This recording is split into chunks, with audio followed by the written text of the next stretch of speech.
Get a £5 free bet every week with Offer Club from William Hill. Simply stake a total of £20 or more across the week on pre-match football accumulators with 4 or more selections, and you'll get a £5 free bet on the Friday.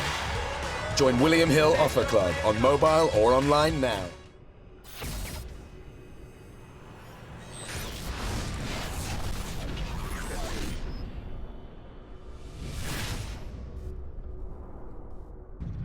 James Held at IFL TV in association with Macklin's Gym about with the press conference today for DILLIAN WHYTE v DERECK CHISORA. We finally got it over the line. Yes. With me, none other than Matchroom's very own Eddie Hearn. How are you, Ed? Very well, mate. Yourself? Good, yeah, not too bad, thanks. How do you sort of assess the press conference today then? Talk to me, how do you think it went? It was good, entertaining. It was probably not the fireworks that some expected, but that's Derek Chisora. He's not a circus act. He likes to, you know, with Derek you've got to expect the unexpected. And you know, when he slapped Vitaly Klitschko around the chops at the weigh-in, no one expected it. When he chased Kabrat Pulev's team through the kitchens in a German hotel, no one expected it either. So he's not just going to come here today and like just sort of play up to everybody. But it was intense. You know, I felt when Dylan was talking, Derek Chisora's leg was doing this next to me, which is a sign that someone's about to go. Yeah. And the face-to-face was very intense as well. So I'm looking forward to the fight. You know, it's a big fight. Not just on a domestic level, but now official eliminator for the WBC world title as well. So a big fight on the world scene. You can clearly tell that they dislike each other. They're both sort of very dominant men in life. It's strange. Like, I don't know where the dislike comes from in a lot of these fighters, but Dylan, he can't. He just wants to fight him now. And you know, Bellew's a little bit like this as well. Like, I don't know where. Like Bellew, right? I don't even know the history. But he just despises him. And after the fight against when Bellew, we went back to the change room. I said to Tony, "Hey, Tony, that was good, wasn't it? Well done, mate. Good that was." He went, "Fucking knock him out." I tell you what, when I get my hands on him, I'm like, "No, mate, cameras are off, mate." He's like, "No, I'm off." And Dylan's the same. You know, I don't know whether people say, "Oh, is he just play acting?" They're not. But I don't understand. They just get themselves worked up. And Dylan just wants to have a roll around now with Derek Chisora. But Derek is a little bit cuter. I thought he was quite smart today. You know, just sort of play like, "No, mate, you go on," you know. He's a bit of an enigma, Derek Chisora. Yeah, well, like you said, I'm the Don. I'm the one. You know, I'm the Don at the pre-fight stuff, not you. You know, and I thought that was smart. But, you know, I think he's got to keep his head in this fight. He's got to use his experience. Because that's, you know, that's the way he could win the fight. Stylistically, what sort of fight do you expect for them? Do you think it will gel, or do you think it's a case where it could end up sort of not being the fight that you want? I mean, certain heavyweight fighters, and there are not many of them, you know, AJ, Wilder, Hay, you know, they've got that exciting, fast style. Dylan can be fast as well. I think he's going to want to have that style against Chisora. I think he needs to have that style. You know, he's had a couple of good wins, solid performances without being spectacular, but he's improving and he's learning. But sometimes on a stage like this, putting in a performance that matters can be the turning point to making you the big headline fighter that you need to be. Do you know what I'm saying? So what you don't want is after 3 or 4 rounds, it's a bit slow. The crowd are so impatient, you know, especially when there's been a build-up like this. After, it might be 1 round, boo, and once that starts, it's like, give them a chance. But I think they both need to start fast. Chisora's going to want to take him through the first 4 or 5 rounds, no doubt. Because the perception is with Dylan that he gasses, but he didn't gas against Lewinson, and he's fitter than ever. So, you know, I'm not necessarily sure that's the right game plan. Dylan reckons he, quote, put Derek Chisora on his ass with 18-ounce sparring gloves on. He's got Spencer to tell us the story today. I think that's where a little bit of the hostility might stem from, the fact that he first went into the boxing gym, his first sort of experience was with Derek. So make of that. I think Dylan's carved out a great career for himself, but he's done it the hard way. You know, no one gave him anything. He didn't come through the ABA system. He didn't come through the elite system. He's had to go out, graft, sometimes fight for nothing, and he's forged his way into the scene, and now he's reaping the rewards. So I think he's always got that little bit of a chip on his shoulder in that, you know, this should be me. Why has Chisora had these big fights? Why is he getting a profile and I haven't? DILLIAN WHYTE. And now he's getting it, but he's got that edge about him, that rawness that Chisora talked about in the press conference. You know, he used to go down the gyms and fight anyone, just get in the ring and have a tear up, and that's him. That's why you love him so much, James. This is You know, true. I know. This is true. And the fact that we've covered him from the small halls, and he hasn't changed one bit. No. He's always been. But you know what exactly you're the going to same. get, you know, in every press conference. But the difference today was, Chisora's normally Dillian's normally jokey, smiley, in the head-to-head, you know, smiling, little grab at the boobs if it was Lewinson, you know. And today it wasn't. It was a lot more intense. It was deep today in that head-to-head.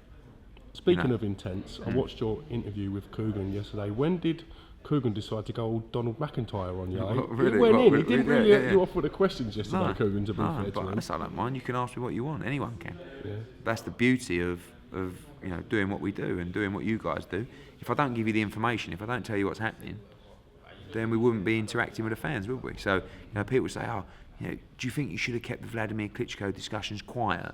And then no one would have been disappointed with Molina. No, because they were happening. You asked me the question, I told you. And effectively, the fight has now been sort of scheduled. We're looking at we're April, doing that July. fight. Is that sort of April, July. April, July, around that sort You know, of time. there's a few months after April, bit in between July, like Right, May and June as well. Yeah. March or April. Sorry, March or April. Yeah. Interesting. If Dillian Whyte is successful against Derek Chisora, does that potentially get him 2 fights away from a world title? And what happens with... This is Dillian. Hang on. Go on, mate. Yo.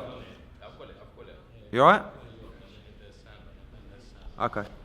Yeah, there'll be loads. Yeah. Yeah, alright, mate. Bye. What's he want? His Nando's? He wants to know if there's food at Sky. Nando's, Great, I knew isn't it. I bloody knew it. Like a glorified PA. I knew it. Who and what would he be looking at? Obviously, with Wilder's situation, will Wilder be back active by then? Is it a Yeah, I mean, case I of- think Wilder will box early next year. Obviously, you've got Stavern against Povetkin coming through. The winner of this fight's That's going to for go... the interim title, isn't Yeah, but the winner of this fight's going to go top 5, I would think, in the WBC. They'll be ready to fight for a final eliminator. The heavyweight scene, I said this to Coogan yesterday, trust me, it's opening up. And I know people want it now, but 2017 is a big year for the heavyweights, you know. And I think all these guys are going to be in the mix. Luis Ortiz, David Haye, even Tony Bellew, you know, Stavern against Povetkin. Wilder's looking for the big fights. And once we go into fight with Klitschko, you can't move backwards. You know, if you make that kind of money in a fight, you don't then box for a third of it or a quarter of it. You just want the big fights. So, you know, you're going to see it. And I know fans want it now. But, you know, the scene's broken up. Obviously, a lot happened around the Tyson Fury vacation, if that's right.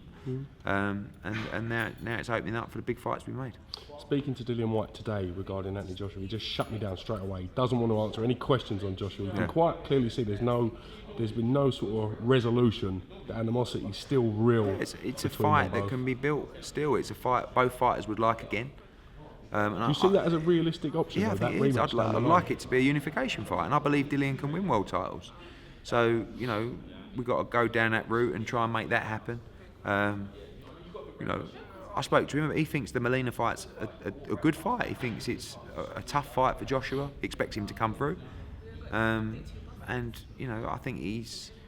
At the end of the day, you know, Dillian, they both got a lot out of that fight. Experience, money, platform, profile.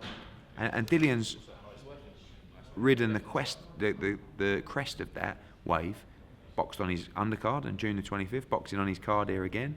So they don't like each other, but they understand the value that each represents, if that makes sense. So they're smart. You know, when I first went to Josh and said, look, we're going to sign Dillian Whyte, what do you think? He's like, yeah, good move. Yeah, but I was going to put him on your undercard on June the 25th. Yeah, good. Does he sees the commercial viability of that He's rivalry? not stupid. You know, he knows. He knows that could be a big fight down the line again.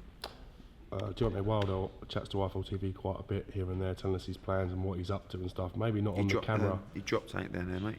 I'll have a look at that in a Dropped minute. a name, Maybe, you carry on. Yeah. Maybe not as much as we want him on the camera and stuff, but speaking to him, he said he's very open to come over if you need him course he for any would. punditry for this fight. Punditry, I thought you meant or for a fight. Anything, no, to try and build a fight, because sure. I think he's very keen to come over Listen, and obviously showcase it. Showtime are broadcasting the fight, which is where he boxes. And that's a big fight. We'd love to have him over. I saw his quotes yesterday saying that he thinks that Molina's a big challenge for Joshua. Of course he would. He had a tough fight with him. So, I agree with him. So I'm sure we'll have, if you're watching Deontay, and I know you do watch IFL, if you're a big fan, especially if I'm on screen, get yourself over it. Let's have a quick... James will sort the flights. I'll sort the flights. Stand on Uncle I'll get you Coogan. Nando's. There we go. Quick word on the rest of the card. cracking card. We spoke about Joshua Molina a little bit. Katie Taylor making her professional debut in the paid ranks. Yes. It's a big deal for you, this, isn't it? Well, that's actually on November 26th, and then she boxes December 10th as well.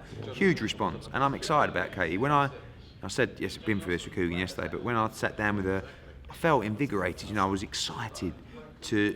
Sometimes you sit down with a young fighter and you remember what the sport's all about. You know, before the bullshit creeps in, before, you know, the dodgy managers and like people who get involved and like trying to pull strokes and stuff like that. It brings back the purity of I'm a fighter. I want to fight. I want to achieve my dreams, and that's how she sold it to me, and I was completely sold. You know, I've got 2 daughters, 7 and 4. I want them to meet Katie Taylor. She's a role model, as far as I'm concerned. You know, and that means a lot. And I know people take it, oh, he's a role model. That's important to develop a sport. Might not be important for you knocking one out over a keyboard, but the bottom line is people down gyms. That's called grassroots. Yeah. That's called the development of a sport. When young people look up to an individual and say, I want to be like them.